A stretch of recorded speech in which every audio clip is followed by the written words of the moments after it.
Nous sommes à Washington, à la cour d'appel de Spokane, où nous vous présentons une histoire glaçante qui a secoué une petite ville jusqu'au plus profond d'elle-même.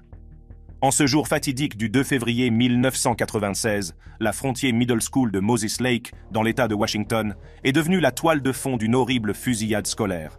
Déguisé en tireur du Far West, Barry Loukaitis, 14 ans, a déclenché une vague de violence qui a coûté la vie à son professeur d'algèbre et à 2 de ses camarades de classe. Il a été inculpé de 2 meurtres au premier degré, d'un meurtre au second degré, d'une tentative de meurtre au premier degré et de 16 enlèvements aggravés. Dans la ville tranquille de Moses Lake, dans l'État de Washington, la famille Loukaitis était aux prises avec une série de problèmes qui allèrent finalement culminer dans un acte de violence dévastateur. C'est une année de troubles et de dysfonctionnement, avec des tensions qui couvent sous la surface. Barry Dale Loukaitis, un garçon troublé de 14 ans, s'est retrouvé au milieu de cette tempête. Les fissures dans la famille Loukaitis ont commencé à apparaître en 1995 lorsque les parents de Barry, Joanne Phillips et Chuck Loukaitis se sont séparés. La raison de cette séparation était douloureuse. Joanne avait découvert la liaison de son mari. Cette révélation a ébranlé les fondations de la famille et l'a laissée dans un état de désarroi. À l'aube de la nouvelle année 1996, Joanne prend un tournant sombre. Elle devient de plus en plus distante, s'éloigne de son fils Barry et parle de suicide. Le poids de son désespoir était écrasant et elle commença à laisser entendre que Barry devrait la rejoindre dans la mort. De manière choquante, elle a fixé le jour de la Saint-Valentin 1996 comme date de leur double suicide. Barry, désireux d'éviter cette tragédie, met au point un plan pour sauver sa mère.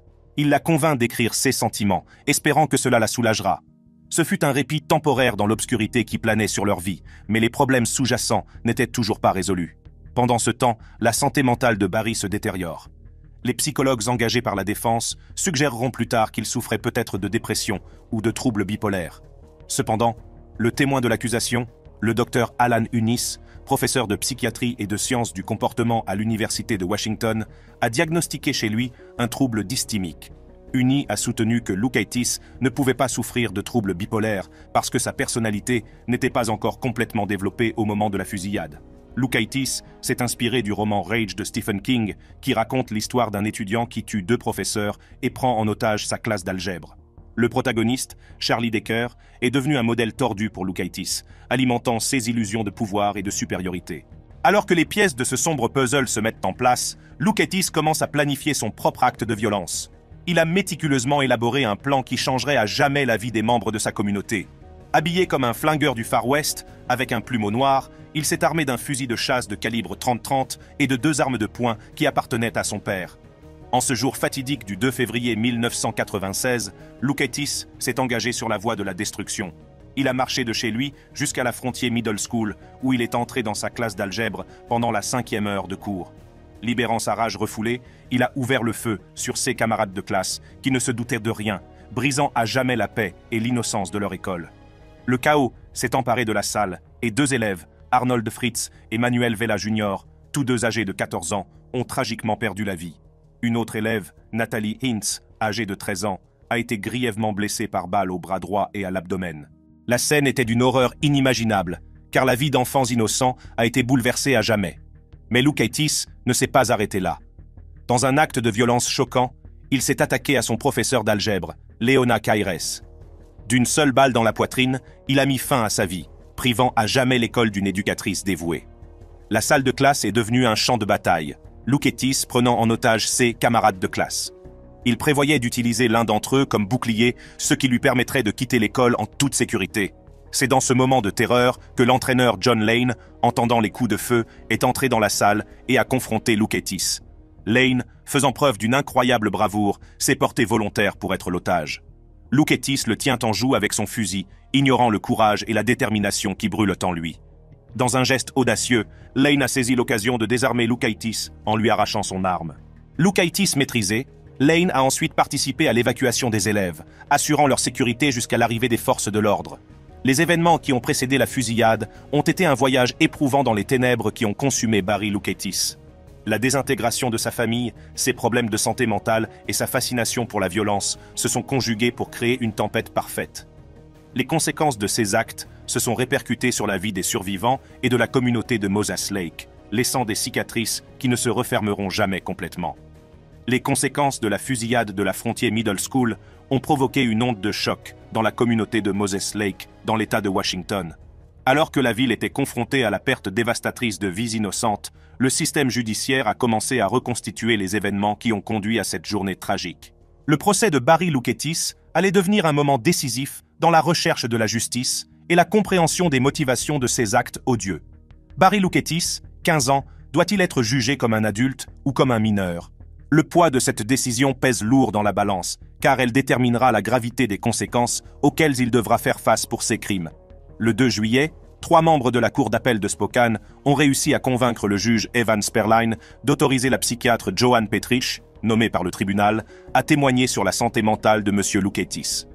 Le procès, initialement prévu à Moses Lake, a ensuite été déplacé à Seattle, dans l'État de Washington, en raison de l'intense attention des médias et de l'intérêt du public pour l'affaire.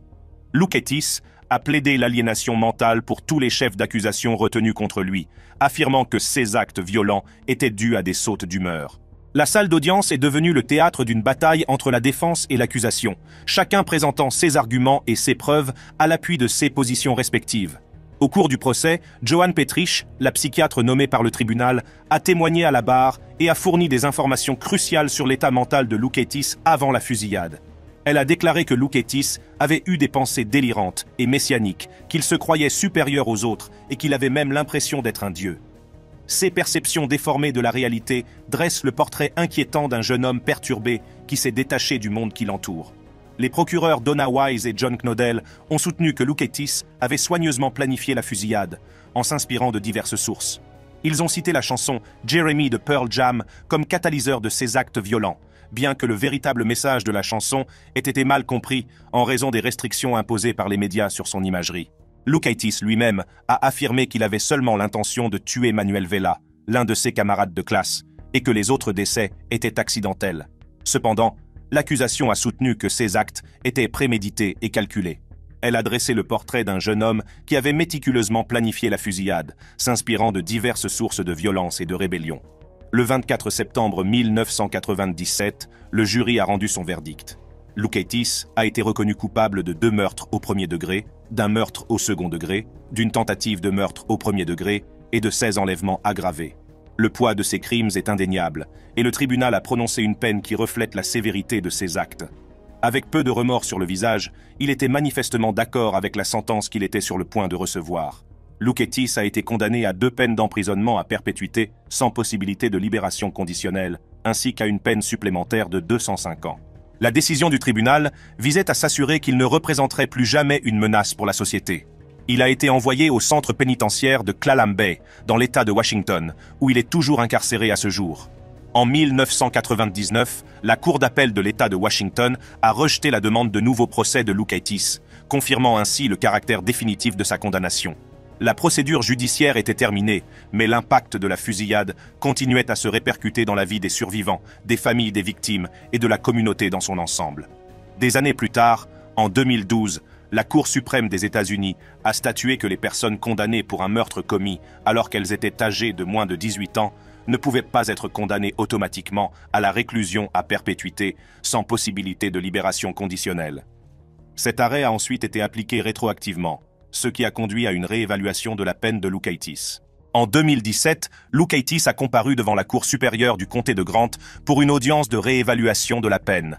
Au cours de cette audience, Loukétis a présenté des excuses pour la première fois. Dans une lettre adressée au tribunal, il a exprimé des remords pour ses actes et la douleur qu'il avait causée. Toutefois, le tribunal a maintenu la majorité de sa peine initiale, le condamnant à nouveau à 189 ans de prison. Cette nouvelle condamnation lui a rappelé que les conséquences de ses actes ne seraient jamais effacées et que les cicatrices laissées par la fusillade demeureraient à jamais. Nous sommes en Floride pour la condamnation de Nicolas Cruz, 19 ans. Le 14 février 2018, le lycée Marjory Stoneman Douglas de Parkland, en Floride, est devenu le théâtre d'une horrible tragédie qui allait changer à jamais la vie des personnes concernées.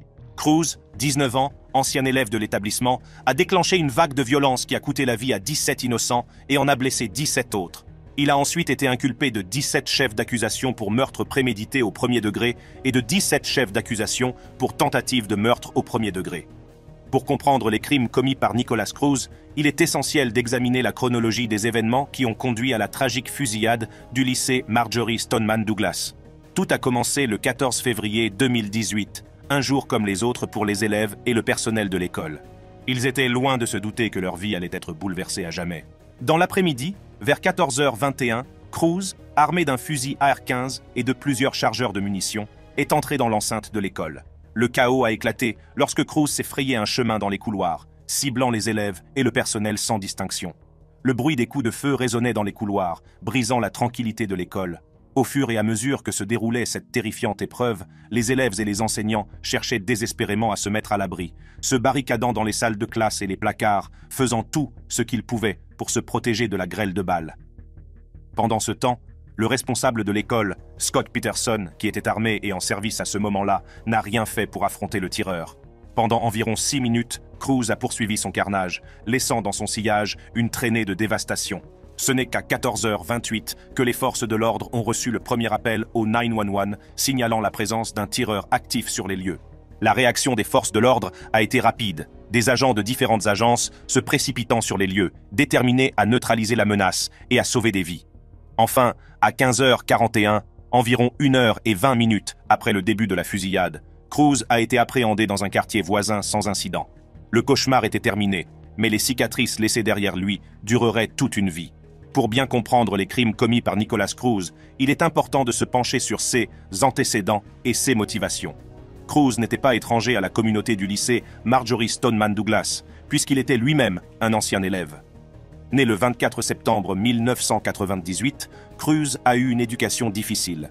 Il était confronté à de nombreux problèmes de comportement et avait des antécédents de problèmes disciplinaires à l'intérieur et à l'extérieur de l'école. Les rapports suggèrent que Cruz était fasciné par les armes à feu et la violence, et qu'il publiait souvent des contenus inquiétants sur les plateformes de médias sociaux. Ces signes avant-coureurs n'ont toutefois pas été pris en compte avec l'urgence nécessaire. Au fur et à mesure que l'enquête sur les antécédents de Cruz avançait, il est apparu clairement qu'il avait reçu un traitement de santé mentale dans le passé. Toutefois, l'étendue et l'efficacité de ce traitement font encore l'objet de débats. On pense qu'une combinaison de facteurs, notamment une éducation perturbée, des problèmes de santé mentale et une fascination pour la violence, ont contribué à motiver Cruz à commettre l'horrible acte de violence de ce jour fatidique. Les motivations exactes des actions de Cruz ne seront peut-être jamais entièrement comprises. Cependant, il est clair qu'il nourrissait une colère et un ressentiment profondément ancrés qui se sont finalement manifestés de manière violente et tragique. Après l'arrestation de Nicholas Cruz, la procédure judiciaire a commencé, mettant en lumière l'étendue de ses crimes et l'absence choquante de remords dont il a fait preuve tout au long de la procédure judiciaire. Cruz devait répondre d'une multitude de chefs d'accusation, notamment de multiples accusations de meurtre au premier degré et de tentatives de meurtre. Les preuves contre lui étaient accablantes, avec des témoins, des images de surveillance et la récupération de l'arme utilisée lors de la fusillade. Au cours du procès, Cruz a plaidé coupable de tous les chefs d'accusation, acceptant la responsabilité des vies qu'il avait prises et de la douleur qu'il avait causée. Cependant, son absence de remords a été évidente dès le début. Les témoins ont décrit Cruz comme étant sans émotion et détaché, ne montrant aucun signe de remords pour ses actes odieux. Ce manque d'empathie n'a fait qu'aggraver le chagrin et la colère des familles et des victimes et de la communauté dans son ensemble. Au fil du procès, l'accusation a présenté un dossier convaincant, soulignant la nature préméditée et calculée des crimes de Cruz. La défense, quant à elle, s'est concentrée sur le passé trouble de Cruz et ses problèmes de santé mentale.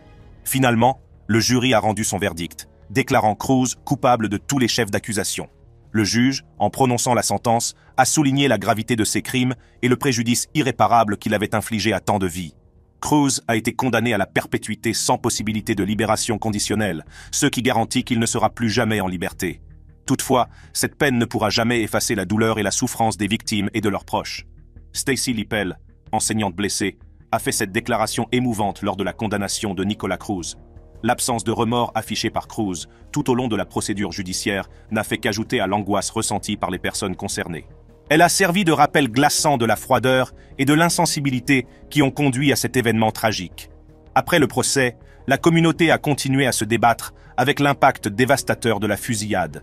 Les cicatrices laissées par la fusillade rappellent à jamais la nécessité d'un changement et l'importance d'empêcher que de telles tragédies ne se reproduisent. Le 2 novembre 2022, Cruz a été officiellement condamné à 34 peines de prison à vie consécutive sans possibilité de libération conditionnelle, une pour le nombre total de victimes assassinées et blessées par Cruz. Nous sommes à Castle Rock, Colorado, au palais de justice du comté de Douglas, pour la mise en accusation de Devon Erickson, un adolescent responsable de la fusillade dans un lycée de Denver qui a tué un adolescent et en a blessé 8 autres. Il a été reconnu coupable de 46 chefs d'accusation, dont le meurtre au premier degré. C'était un jour qui resterait à jamais gravé dans la mémoire de la paisible communauté suburbaine de Highlands Ranch, dans le Colorado. Le 7 mai 2019, les couloirs de la STEM School Highlands Ranch ont été transformés en une scène d'horreur inimaginable. Les vies des étudiants et des enseignants ont été brisées, alors que le son des coups de feu résonnait dans les couloirs autrefois paisibles. La fusillade a entraîné la mort d'un élève et blessé 8 autres, laissant la communauté dans un état de choc et d'incrédulité. Les auteurs de cet acte odieux étaient Devon Erickson, 18 ans, et son partenaire Alex McKinney. Leur nom allait bientôt devenir synonyme de tragédie et de perte. L'école STEM Highlands Ranch, avec ses quelques 1850 élèves, était un lieu d'apprentissage et de croissance.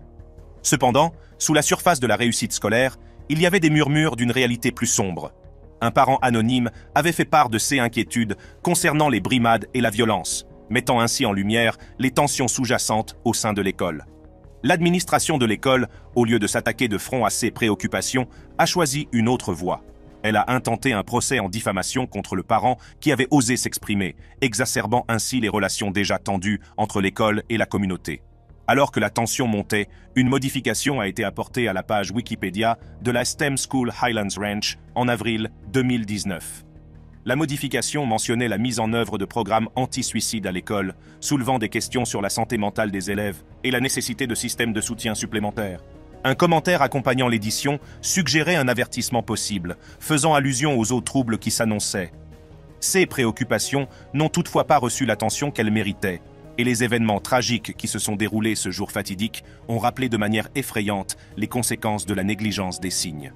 Le matin du 7 mai 2019, Erickson et son partenaire dans le crime sont arrivés à la STEM School Highlands Ranch armés d'armes de poing et d'autres armes dissimulées dans des étuis à guitare. Ils avaient méticuleusement planifié leur attaque, leurs esprits consommés par une obscurité que peu de gens pouvaient comprendre.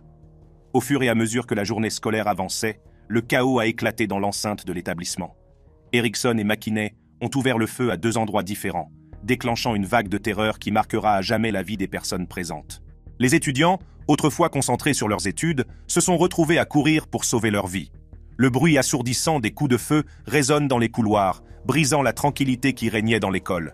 Au milieu du chaos, un jeune homme nommé Kendrick Castillo est apparu comme un héros. Avec un courage inébranlable, il s'est jeté sur l'un des tireurs, tentant de le maîtriser et de protéger ses camarades. Tragiquement, Kendrick a été tué d'une balle dans la poitrine, son acte de bravoure désintéressé restant à jamais gravé dans les annales de l'héroïsme. Malgré la perte de leurs camarades, 2 autres élèves ont réussi à maîtriser et à désarmer l'un des tireurs, évitant ainsi une nouvelle effusion de sang. Leur bravoure face à un danger inimaginable a été une lueur d'espoir au milieu des ténèbres. Lorsque le chaos s'est apaisé, les suspects ont été placés en garde à vue sans avoir essuyé de coups de feu de la part des agents. C'est au cours de l'enquête qui a suivi que la véritable ampleur de la tragédie a commencé à être révélée. McKinney a révélé plus tard qu'il avait prévu de mettre fin à ses jours après la fusillade, mais qu'il n'avait pas pu déverrouiller le mécanisme de sécurité de son arme de poing. Cette révélation glaçante a mis en lumière les profondeurs du désespoir qui avait envahi l'esprit de ces jeunes gens. La fusillade à la STEM School Highlands Ranch a fait un mort et 8 blessés, dont la vie a été bouleversée à jamais par les événements traumatisants qu'ils ont subis. La communauté s'est retrouvée aux prises avec le chagrin, cherchant des réponses à la suite d'une violence aussi insensée. Cette tragédie a provoqué une onde de choc dans tout le pays, suscitant des réactions de la part du président Donald Trump et de divers responsables politiques. Les appels en faveur de lois plus strictes sur le contrôle des armes à feu ont résonné dans tout le pays, car il est devenu impossible d'ignorer les conséquences dévastatrices d'une violence incontrôlée. Des veillées, des rassemblements et des commémorations ont eu lieu dans la communauté, les habitants se rassemblant pour pleurer la perte d'une jeune vie brillante et soutenir les personnes touchées par la tragédie. Le processus de guérison ne faisait que commencer, mais la résilience de la communauté s'est révélée être une lueur d'espoir face à l'obscurité. Les suites de la fusillade de la STEM School Highlands Ranch ont été marquées par un sentiment d'urgence à traduire les auteurs en justice. Les procédures judiciaires qui ont suivi ont permis de faire la lumière sur la véritable nature de Devon Erickson et sur l'étendue de son implication dans les événements tragiques qui se sont déroulés ce jour fatidique. Lorsque le procès de Devon Erickson a commencé en mai 2021, la salle d'audience était remplie de tension et d'impatience. Les familles des victimes, toujours en proie au chagrin, attendent avec impatience que justice soit rendue. Les preuves présentées au cours du procès ont été accablantes, brossant un tableau saisissant des événements qui se sont déroulés à la STEM School Highlands Ranch. Erickson a été inculpé de plusieurs chefs d'accusation, dont celui de meurtre au premier degré, ce qui témoigne de la gravité de ses actes. Tout au long du procès, il est devenu évident qu'Erickson n'éprouvait aucun remords pour la douleur et la souffrance qu'il avait causées. Son comportement dans la salle d'audience était froid et détaché, ce qui contrastait fortement avec l'angoisse ressentie par les familles des victimes. Des témoins sont venus à la barre pour raconter les moments déchirants de la fusillade et l'impact dévastateur qu'elle a eu sur leur vie. Leurs témoignages ont rappelé avec force que les actes d'Erickson ont bouleversé des vies à jamais. L'accusation a méticuleusement construit son dossier, présentant une montagne de preuves contre Erickson. Le jury a écouté attentivement les détails choquants des crimes qui ont laissé une trace indélébile dans la conscience collective. La défense, dans une tentative d'humaniser Erickson, s'est penchée sur son passé trouble et sur les défis qu'il a dû relever. Cependant, leurs efforts ont échoué face aux preuves accablantes et à l'absence de remords de l'accusé. Alors que le procès touche à sa fin, le poids des crimes commis par Erickson plane lourdement dans l'air. Le juge, conscient de la gravité de la situation, s'apprête à prononcer une peine à la hauteur de ses actes. Le moment est enfin venu. Erickson a été reconnu coupable de 46 chefs d'accusation, dont celui de meurtre au premier degré. La salle d'audience est devenue silencieuse lorsque le juge a prononcé la sentence qui allait sceller le destin d'Erickson. Erickson a été condamné à la prison à vie sans possibilité de libération conditionnelle, une peine qui lui permettrait de ne plus jamais être en liberté. Mais le juge ne s'est pas arrêté là. Dans un geste symbolique, Erickson a également été condamné à une peine supplémentaire de 1282 ans, un rappel brutal des innombrables vies qui ont été bouleversées à jamais par ces actes. La salle d'audience a été envahie par un mélange d'émotions. Les familles des victimes, bien que soulagées par le verdict, savaient que leur vie ne serait plus jamais la même. Les blessures infligées par la violence insensée d'Erickson laisseront à jamais une cicatrice dans leur cœur. Alors qu'Erickson était emmené, son absence de remords est restée obsédante dans l'esprit de ceux qui ont assisté au procès. Les familles des victimes, toujours aux prises avec leur chagrin, se demandaient comment quelqu'un pouvait commettre des actes aussi odieux sans éprouver la moindre empathie. La fusillade à la STEM School Highlands Ranch a suscité des réactions de la part du président Donald Trump et de divers hommes politiques, relançant le débat sur les lois relatives au contrôle des armes à feu. La tragédie a rappelé de manière brutale le besoin urgent d'une réglementation plus stricte pour prévenir de tels actes de violence insensés. Au lendemain de la fusillade, la communauté s'est réunie pour guérir et se soutenir mutuellement. Des veillées, des rassemblements et des commémorations ont été organisés pour rendre hommage aux victimes et apporter du réconfort aux personnes touchées par la tragédie. Les cicatrices laissées par la fusillade de la STEM School Highlands Ranch ne se refermeront jamais complètement, mais la résilience de la communauté et sa détermination à créer un avenir plus sûr seront une lueur d'espoir. L'héritage de ceux qui ont perdu la vie inspirera les générations futures dans leur quête d'un monde libéré des horreurs d'une violence insensée. Si vous avez aimé cette vidéo, jetez un coup d'œil à nos autres vidéos impressionnantes sur les salles d'audience sur la chaîne. Merci d'avoir regardé et à la prochaine fois.